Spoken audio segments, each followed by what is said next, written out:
Hi, my name is Sam, my pronouns are they, them, and welcome back to my office. So, we are going to do a super quick video today about my February TBR.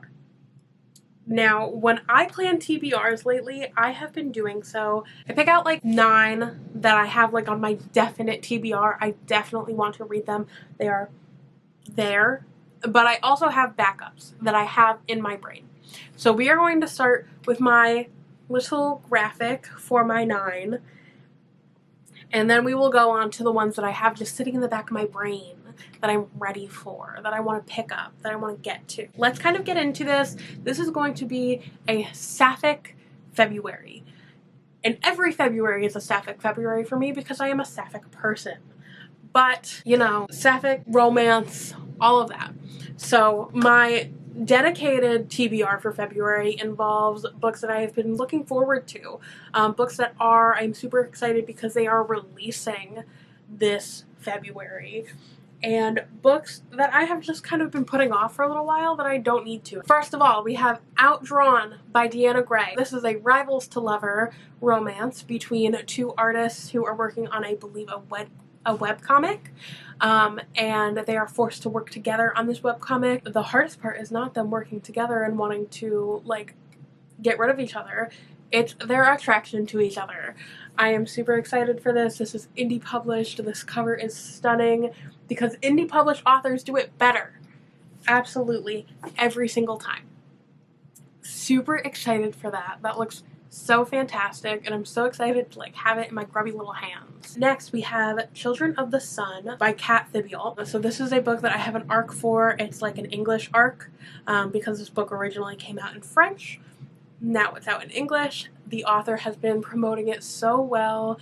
It is enemies to lovers. It is about this girl's son who her entire family is murdered by cultists, and she runs away, she gets away. So she ends up getting together with a group of outcasts that include a debauched vampire, a shapeshifter on the run, a sick goddess, 2 soldiers, and a witch. And this is like a polyamorous, queer, fantastic fantasy featuring a black main character, and it just looks amazing. I'm super excited to delve into this story. Again, this is another indie published, so I'm super excited for this. I'm so happy to have an arc, and I can't wait to talk about it more once I start to read it. Next, we have How to Marry a Lich by Lizzie Strong. I am super excited for this book. I showed some interest in this book after she told me about it. We are technically like friends on TikTok. I don't really know what that means, but we are.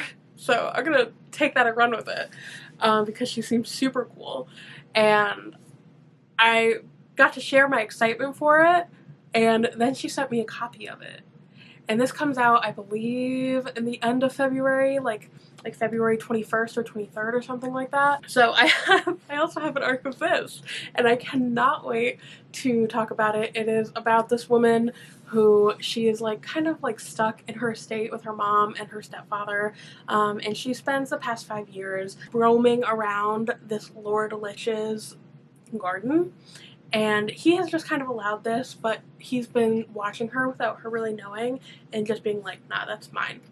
That right there, that is mine. So I believe that her mother dies, and then things start to unfold from there. And I'm super excited for this monster romance. I think it's going to be fantastic. And I'm so excited to get into this author because I have been jonesing to like dive into her work, and I just haven't gotten around to it yet. So this is really like an inciting moment for me.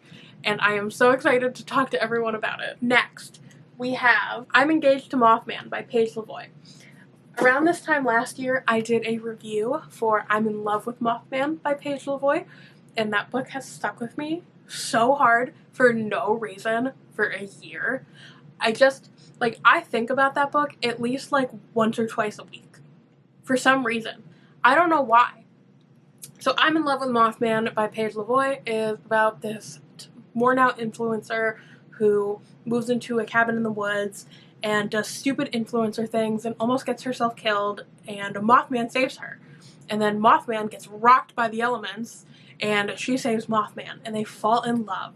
And it is fantastic. It had hardcore cottagecore vibes, and I think that's why I'm so obsessed with this series, because the author, like, takes in the vibes and really bases the story around the vibes. So I'm Engaged to Mothman is based off Royal Core. I'm so excited to get back into it. It's going to be amazing. It's going to be fantastic. And it's going to be cozy and wonderful. So we will discuss further. Next, I have The Absinthe Underground by Jamie Pacton.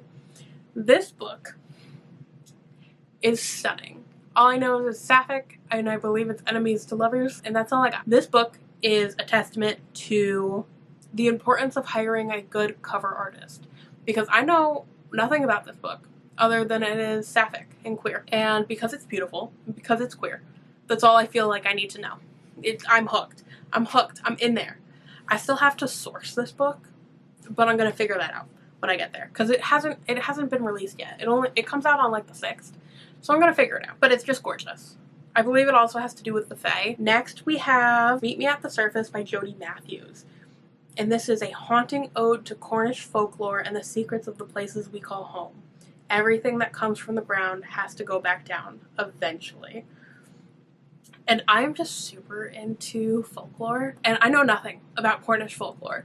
So between the cover and the synopsis of this, I just feel like called to delve into this and to learn about it a little bit more, and I think this might unlock like a little special interest in me being interested in Cornish folklore, but we're gonna deal with that when we get there.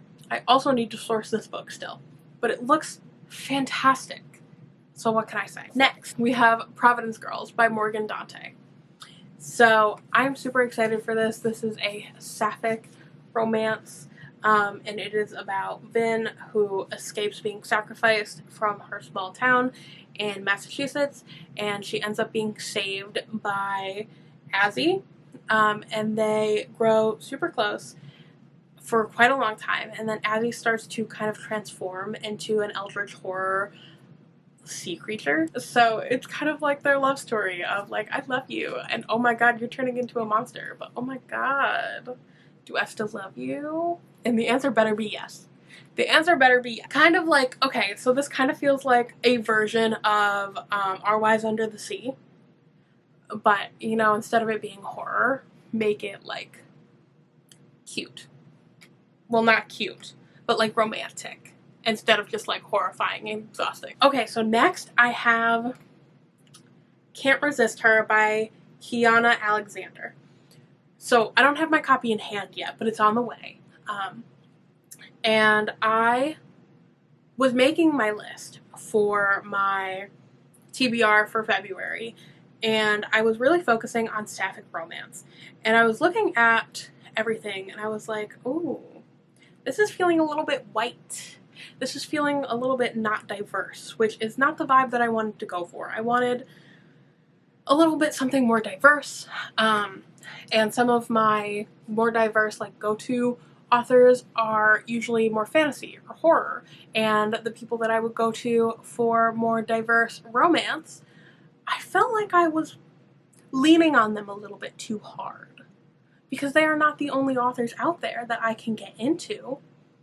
So then I started researching, and I found Kianna Alexander, and I'm obsessed with the cover. It looks beautiful. It's the exact kind of cover that I like. I like the cartoon, like illustrated romance covers. That's what I'm drawn to. That's what I want. And then I was reading through the synopsis, and I got really into it. It's like a second chance romance. So it's apparently about these two women who like really liked each other back in high school, I believe when they were like seniors, and one is coming back home to Texas to a very changed neighborhood and the demolition of her high school that was founded by her grandmother, and then the other girl that she was like into back in her senior year is on the architectural team for revitalizing the neighborhood, and it's all about like the struggles of that whole scenario while also like having the feelings like immediately come back and hit them in the face. So I'm super interested in this. I am super excited to see if this author is someone that I can grow to really like and pick up more of her stuff, because it seems like she has a lot of sapphic romance out. So I'm super interested in that. I can't wait to get that started. And then finally, I don't want to grab my copy right now, but I'm going to be reading Iris Kelly Doesn't Date by Ashley Herring Blake. It's the last book in the Delilah Green series, and it is all about Iris Kelly. She is procrastinating, finishing up writing her book. She is definitely on deadline, but she cannot get there. So she ends up volunteering to be in a play, and I believe that there is fake dating involved from there. So, I love that. Sapphic. Authors procrastinating. Crazy shit happening. I love every second of that. So, I'm super excited for all of those. Those are my, like, dedicated, like, I really want to get to these stories. Most of them are romance, but I do have, like, a couple things thrown in there to give me a little bit of a break. Those are my definitive ones that I really want to try to get to. Other than that, there are a couple things that I would really like to get to that I don't know if I'm going to get to, but I have sourced copies for them already, so that makes me feel better. We have The Romance Recipe by Ruby Barrett. So this is about a micromanaging restaurant owner and a chef at the restaurant and them like falling in love. I'm super excited to see what happens in that setting. I feel that it's going to be very fiery, very like brutal and forward. And I love that energy. We have Read Between the Lines by Rachel Lacey, which is about a Manhattan bookstore owner who starts a flirty little online romance with one of her favorite romance authors. And this romance author is someone who has a 9-to-5, as many of them do, and she tries to keep that life and her author life very separated, but she's really starting to fall for this woman that she has met online. That sounds like a Hallmark movie. I love it. We have Satisfaction Guaranteed by Karelia Stetz-Waters. That is a sapphic romance of a woman who is going home to go to her aunt's funeral, and she's planning on heading right back to New York City after to go back to work, to go back to her regular life, when she realizes that her aunt's sex toy shop is going under and it needs to be saved. So her and another woman have to work together to try and save the store. And it does not go very well because the person from New York City is very business oriented, very forward, very got her shit together. And the other one, who I believe her name is Selena, is not that person. But oh boy, are they attracted to each other. And I do love that. I found out recently, I don't know if everyone was just hiding this from me or if I'm just an idiot, but Alyssa Cole does not just write horror. I know Alyssa Cole from When No One Is Watching, which is a fantastic horror. If you're looking for a good horror, When No One Is Watching by Alyssa Cole is just incredible. I didn't know she wrote romance. She's got a sapphic romance out that I have sourced and I'm very excited to read, and it is How to Find a Princess by Alyssa Cole. Apparently it's the second book in the series, but I'm not going to read the first book because I think the first book's between a man and a woman. I just don't care that much. I'm sorry. It's a queer Anastasia retelling featuring a long-lost princess who finds love with the female investigator tasked with tracking her down. That sounds amazing. I already know I love Alyssa Cole's writing. She's fucking fantastic. Fantastic. So at this time, those are the things that I have on my TBR for the month of February. We have my 9 like certain ones that I really want to get to, and then I think that I just talked about like 4 that I would really like to get to if I have the option. Majority of them are romance, majority of them are sapphic. I think it's going to be fantastic. I could keep going about other books that I really want to get to this month, but I want to be realistic with myself. Because, like, for some reason, my heart is like, I really want to get into Mimi Grace in the month of February, but I know that I'm not going to. And then another part of me, like Deanna Gray, has hockey romances that I really want to get into, but I already have a Deanna Gray book that I want to read, so I should really start with that one first. And there's this book, Collide, by Bal Cabra, that I really want to get into that is also a hockey romance, but I need to be realistic with myself here. And I have such a hard time being realistic because all I want to do is read, and I'm like hardcore in a romance mood right now in the anticipation of getting to February, because I'm going to get all the romance in February, and then March we're taking off running. We'll talk about that more later. But with that, there's my February TBR. I hope that everyone is having the most fantastic day. Let me know what y'all are planning to read for February, and if y'all have like a theme like I do, because my theme is definitely Sapphic. So I will talk to y'all next time. Bye.